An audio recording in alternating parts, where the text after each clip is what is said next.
Hello दोस्तों, कैसे हैं आप सभी। मैं उम्मीद करता हूं कि आप लोग बहुत अच्छे होंगे। प्यारे दोस्तों, आज की इस वीडियो में हम लोग क्लास 10 का हिंदी का बाबा साहेब भीमराव अम्बेडकर जी का जो लिखा हुआ पाठ है श्रम विभाजन और जाति प्रथा। जहां दोस्तों श्रम विभाजन और जाति प्रथा का सारांश न बल्कि पूरे किताब को मैं आप सभी को पढ़ करके अच्छे तरह से समझाने वाला हूं प्यारे बच्चों। इस पूरे चैप्टर को जिसमें लेखक परिचय से शुरू करेंगे प्यारे बच्चों। आप सभी से मैं रिक्वेस्ट करना चाहूंगा कि आप शुरू से लेकर के अंत तक जरूर देखिएगा प्यारे बच्चों। बहुत ही इंपॉर्टेंट अच्छा चैप्टर है। इसमें से कई बार क्वेश्चन आपको आते हैं, हमेशा एग्जाम में इसमें से क्वेश्चन देखने को मिलेंगे प्यारे बच्चों। चलिए आज की इस वीडियो को शुरू करते हैं। चैनल पर नए हैं तो चैनल को सब्सक्राइब करके हमारे चैनल से अवश्य जुड़िए। पहले लेखक परिचय जान लेते हैं। बाबा साहेब भीमराव अम्बेडकर जी का जो जन्म है प्यारे बच्चों 14 अप्रैल सन 1891 ईस्वी में महू मध्य प्रदेश में हुआ था। जहां दोस्तों बाबा साहेब जी का जन्म 14 अप्रैल 1891 महू मध्य प्रदेश में हुआ था। एक दलित परिवार में हुआ था।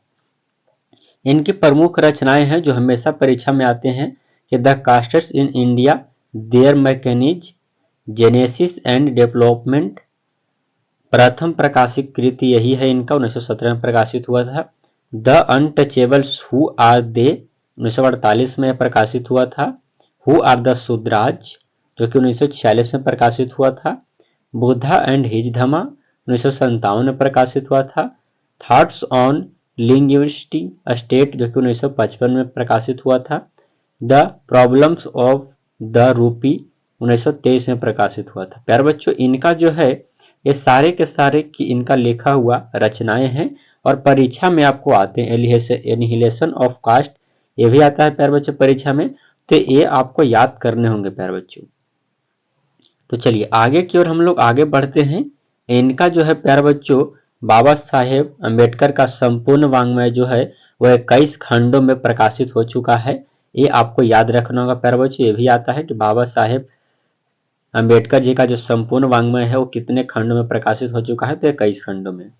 निधन इनका दिसंबर यानी दिसंबर न बल्कि 6 दिसंबर सन 1956 ईस्वी को इनका दिल्ली में मृत्यु हो गया था, निधन हो गया था बाबा साहेब भीमराव अम्बेडकर जी का। चलिए प्यारे बच्चों, लेखक परिचय हम लोग इतना जान लिए। अब हम लोग अपने पाठ की ओर चलते हैं। पाठ का नाम क्या है प्यारे बच्चों? चलिए पाठ की ओर हम लोग चलते हैं। पाठ का नाम आपका है श्रम विभाजन और जाति प्रथा। जहां दोस्तों पाठ का नाम क्या है कि श्रम विभाजन और जाति प्रथा। इसको अच्छे से पढ़ करके मैं आप सभी को इस कार्य समझाने वाला हूं प्यारे बच्चों। अच्छे से समझिएगा, आपको एक भी ऑब्जेक्टिव और एक भी सब्जेक्टिव नहीं छूटेगा प्यारे बच्चों। सारे के सारे आप खुद से बना लीजिएगा, मुझे बनाने की आवश्यकता नहीं है दोस्तों। देखिए कहता है प्यारे बच्चों कि यह विडंबना की बात है कि इस युग में भी जातिवाद के पोषकों की कमी नहीं है। इसके पोषक कई आधारों पर इसका समर्थन करते हैं। समर्थन का एक आधार यह कहा जाता है कि आधुनिक सभ्य समाज कार्य कुशलता के लिए श्रम विभाजन को आवश्यक मानता है, और चूंकि जाति प्रथा भी श्रम विभाजन का ही दूसरा रूप है, इसलिए इसमें कोई बुराई नहीं है। प्यारे बच्चों, बाबा साहेब भीमराव अम्बेडकर जी कहते हैं कि यह जो विडंबना की ही बात है कि अभी के युग में भी मतलब आज के समय में भी जातिवाद के पोषक की कमी नहीं है। मतलब ऐसे आज के समय में ऐसे लोग रह रहे हैं जो जातिवाद को ज्यादा बढ़ावा देते हैं, मतलब जातिवाद को पोषक है प्यारे बच्चों। अभी के समय भी ऐसे लोग हैं इस धरती पर प्यारे बच्चों, और उनका जमकर के समर्थन करते हैं प्यारे बच्चों। यही कहते हैं आधुनिक जो सभ्य समाज है वो कार्य कुशलता के लिए श्रम विभाजन को आवश्यक मान लेता है, काम के बंटवारा को आवश्यक मानता है और इसे मानने में कोई बुराई नहीं समझता है। इस तर्क के संबंध में पहली बात तो यही आपत्तिजनक है कि जाति प्रथा श्रम विभाजन के साथ साथ श्रमिक विभाजन का भी रूप लिए हुए है। जाति प्रथा जो है प्यारे बच्चों वो बताया जाता है कि श्रम विभाजन के साथ साथ यह श्रमिक विभाजन का रूप लिया हुआ है। श्रम विभाजन एक निश्चित ही सभ्य समाज की आवश्यकता है, परंतु किसी भी सभ्य समाज में श्रम विभाजन की व्यवस्था श्रमिकों के विभिन्न वर्गों में अस्वाभाविक विभाजन करती है। मतलब श्रम विभाजन जो है प्यारे बच्चों वो श्रमिक को एक अविभाजन बंटवारा करते रहती है। यही बाबा साहेब भीमराव अम्बेडकर जी कहते हैं। आगे क्या कहते हैं कि बाबा साहेब की जाति प्रथा की एक और विशेषता यह है कि यह श्रमिकों के अस्वाभाविक विभाजन ही नहीं करती, बल्कि विभाजित विभिन्न वर्गों को एक दूसरे की अपेक्षा ऊंच नीच का करार देती है, जो विश्व के किसी भी समाज में नहीं पाया जाता है। बाबा साहेब ये भी कहते हैं प्यारे बच्चों कि जो श्रमिक का अस्वभाव विभाजन है, या केवल विभाजन बंटवारा ही नहीं करती, बल्कि यह अलग अलग वर्गों को एक दूसरे के ऊंच नीच दिखाने को करार देती है। मतलब कौन से लोग ऊंचे हैं, कौन से लोग नीचे हैं, ये जातिवाद से ही प्यारे बच्चों पता लग जाता है, जो कि यह विश्व के किसी भी समाज में आपको ऐसा देखने को नहीं मिलेगा। यही बाबा साहेब जी कहते हैं।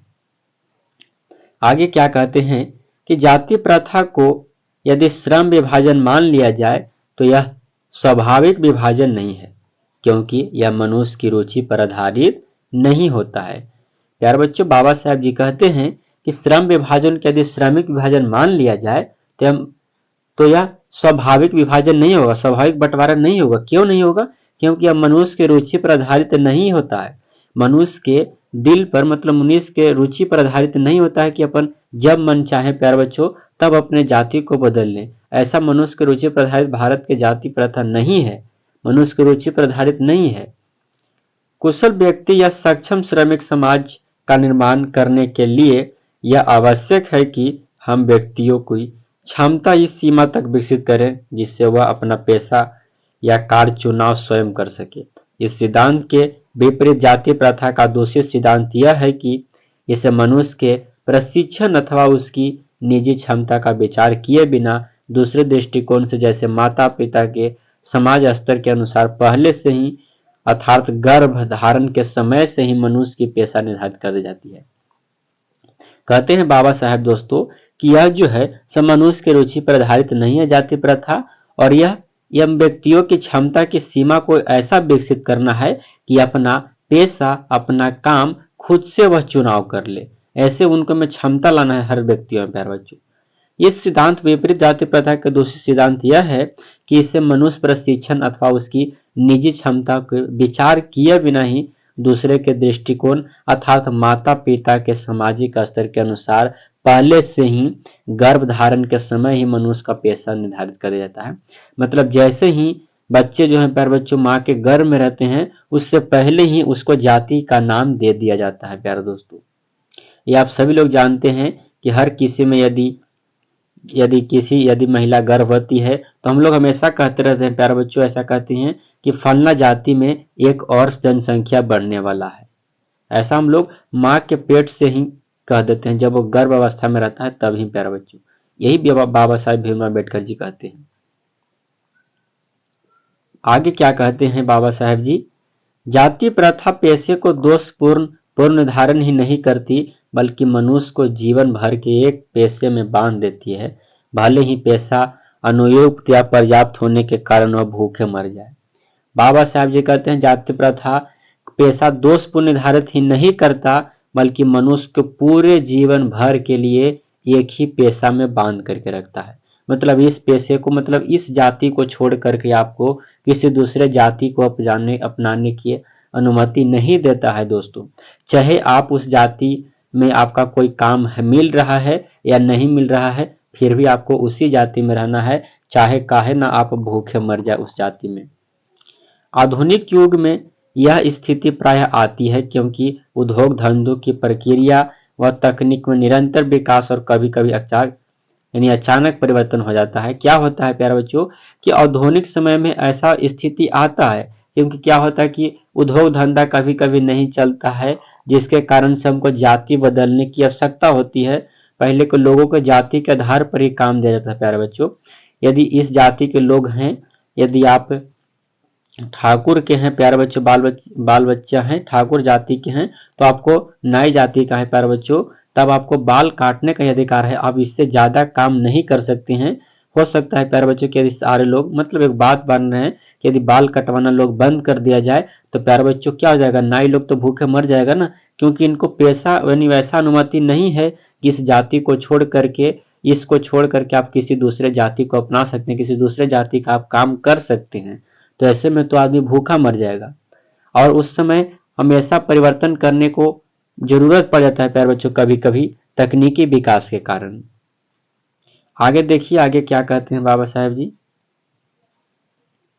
जिसके कारण मनुष्य को अपना पेशा बदलने की आवश्यकता पड़ सकती है और यदि प्रतिकूल परिस्थितियों में भी मनुष्य का अपना पेशा बदलने की स्वतंत्रता न हो तो इसके लिए भूखे मरने के अलावा क्या चारा रह जाएगा। बाबा साहब जी कहते हैं कि यदि मान लीजिए कि कोई हमारे ऊपर समस्या आ जाए, मतलब हम जौन जाति में है उस जाति में हमको काम नहीं मिल रहा है और किसी दूसरे जाति में भी नहीं जाने दिया जा रहा है, तो ऐसे स्थिति में तो हम लोग भूखे मरेंगे ना। सब भूखे मरेंगे प्यारे बच्चों, उनको अनुमति नहीं है कि दूसरे जाति को आप चुनाव कर सकते हैं। हिंदू धर्म की जाति प्रथा किसी भी व्यक्ति को ऐसा पेशा चुनने की अनुमति नहीं देती है। कहा जाता है प्यारे बच्चों कि हिंदू जाति में ऐसा नहीं है, हिंदू धर्म में ऐसा नहीं है कि आप किसी दूसरे जाति का चुनाव कर सकते हैं। जो उसका पैतृक पेशा न हो भले ही वह उसमें पारंगत हो। बताया जाता है कि जिसका पैतृक पेशा वह न है उस जाति का वह चुनाव नहीं कर सकता है। आगे बोलते हैं भले ही वह उसमें पारंगत न हो। इस प्रकार पेशा परिवर्तन की अनुमति न देकर जाति प्रथा भारत में बेरोजगारी का एक प्रमुख और प्रत्यक्ष कारण बनी हुई है। क्या होगा प्यारे बच्चों, मान लीजिए कि आप किसी दूसरे जाति में रह रहे हैं, उस जाति में आपको काम नहीं मिल रहा है और किसी दूसरे जाति में आपको काम करने भी नहीं दिया जा रहा है, तो ऐसे स्थिति में आप क्या हो जाएंगे, बेरोजगार बन जाएंगे। आपको कोई काम नहीं रहेगा, कोई काम धंधा नहीं मिलेगा, आपका जीवन गुजर कैसे होगा, जीवन गुजर कैसे आप करिएगा। उस स्थिति में आप मरने के कगार पर आ जाइएगा। यही बाबा साहब जी कहते हैं। आगे क्या कहते हैं, इस प्रकार हम देखते हैं कि श्रम विभाजन की दृष्टि से भी जाति प्रथा गंभीर दोषों से युक्त है। मतलब श्रम विभाजन से भी जाति प्रथा क्या है, काफी दोषों से परिपूर्ण है। जाति प्रथा का श्रम विभाजन मनुष्यों की स्वेच्छा पर निर्भर नहीं कर रहता। मनुष्य की व्यक्तिगत भावना तथा व्यक्तिगत रुचि का इसमें कोई स्थान अथवा महत्व नहीं होता है। मतलब बताते हैं प्यारे बच्चों की श्रम विभाजन तथा जाति प्रथा जो है वह मनुष्य की रुचि पर कभी भी आधारित नहीं रहता है। मनुष्य चाह कर के भी वह उस जाति को नहीं छोड़ सकता है। पूर्व लेख में इसका आधार है कि इस आधार पर हमें स्वीकार करना पड़ेगा कि आज के उद्योगों के गरीबों और उत्पीड़न से बड़ी समस्या जितनी है वह कि सबसे लोग निर्धारित कार्य को रुचि के साथ केवल व्यवस्था पूर्वक करते हैं। ऐसी स्थिति स्वभावतः मनुष्य को दुर्भावना से ग्रस्त रहकर टालू काम करने और काम करने के लिए प्रेरित करती है। बताते हैं बाबा साहब जी प्यारे बच्चों कि यदि आपको उस जाति में उस काम करने में मन नहीं लग रहा है और आप उस चाह करके उस काम को नहीं छोड़ सकते क्योंकि आपका जाति उसी काम करने लायक है और उसी काम को आप हमेशा करिएगा, तो ऐसे में व्यक्ति का मन नहीं लगता है और गलतियां भी ज्यादा होने लगती है प्यारे बच्चों। ऐसी स्थिति में जहां काम करने वाला को न तो दिल लगता है और ना ही दिमाग लगता है, कोई कुशलता कैसे प्राप्त की जा सकती है। जब जहां काम करने में दिल नहीं लगेगा, मन नहीं लगेगा, तो वहां पर आप कैसे खुशी प्राप्त कर सकते हैं।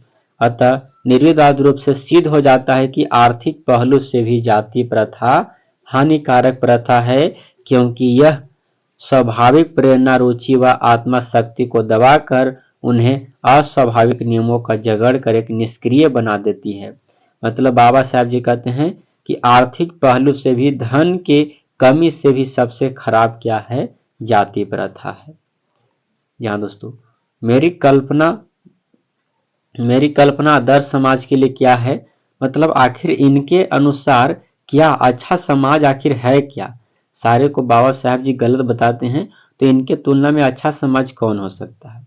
बाबा साहब जी कहते हैं कि जाति प्रथा के खेदजनक परिणामों की नीरस गाथा को सुनते सुनते आप में से कुछ लोग निश्चय ही ऊब गए होंगे। यह अस्वाभाविक भी नहीं है। अतः अब मैं समस्या के रचनात्मक पहलू को लेता हूं। मेरे द्वारा जाति प्रथा की आलोचना सुनकर आप लोग मुझसे यह प्रश्न पूछना चाहेंगे कि यदि मैं जातियों के विरुद्ध हूं तो फिर मेरी दृष्टि में आदर्श समाज क्या है। यहाँ पर दोस्तों आप यानी बाबा साहब जी इतना सारे बताएं कि जाति प्रथा खराब है, तो हम लोग ये भी जानना चाहते हैं कि आखिर बाबा साहब के दृष्टिकोण से अच्छा जाति प्रथा क्या था, अच्छा समाज उनके दृष्टि से क्या हो सकता है। तो बाबा साहब जी कहते हैं कि ठीक है, यदि ऐसा पूछेंगे तो मेरा उत्तर होगा कि मेरा आदर्श समाज स्वतंत्रता, समता और भ्रातृत्व पर आधारित होगा। क्या यह ठीक नहीं है? मतलब भ्रातृत्व अर्थात भाईचारा। भ्रातृत्व का मतलब क्या होता है प्यारे बच्चों? भाईचारा की तरह। भाईचारा में किसी को क्या आपत्ति हो सकती है? किसी भी आदर्श समाज में इतनी गतिशीलता होनी चाहिए जिससे कि कोई वांछित परिवर्तन समाज के एक छोर से दूसरे छोर तक संचारित हो सके। ऐसे समाज के बहुविधि हितों में सबका भाग होना चाहिए तथा सबको उनकी रक्षा के प्रति सहज रहना चाहिए, ऐसा बाबा साहेब भीमराव अम्बेडकर जी कहते हैं। आगे क्या कहते हैं? सबको रक्षा की जगह होनी चाहिए। सामाजिक जीवन के अबाध संपर्क के अनेक साधन व अवसर उपलब्ध होने चाहिए। तात्पर्य यह है कि दूध पानी के मिश्रण की तरह भाईचारे का ही वास्तविक रूप है। मतलब ये भी आपको ऑब्जेक्टिव में आता है प्यारे बच्चों कि बाबा साहेब भीमराव अम्बेडकर जी का भाईचारे का वास्तविक रूप क्या हो सकता है? तो दूध और पानी की तरह। क्योंकि प्यारे बच्चों जब दूध में पानी मिलाते हैं हल्का तो पता नहीं चलता है कि दूध में पानी मिला हुआ है। ऐसे को बाबा साहेब जी भाईचारा कहते हैं।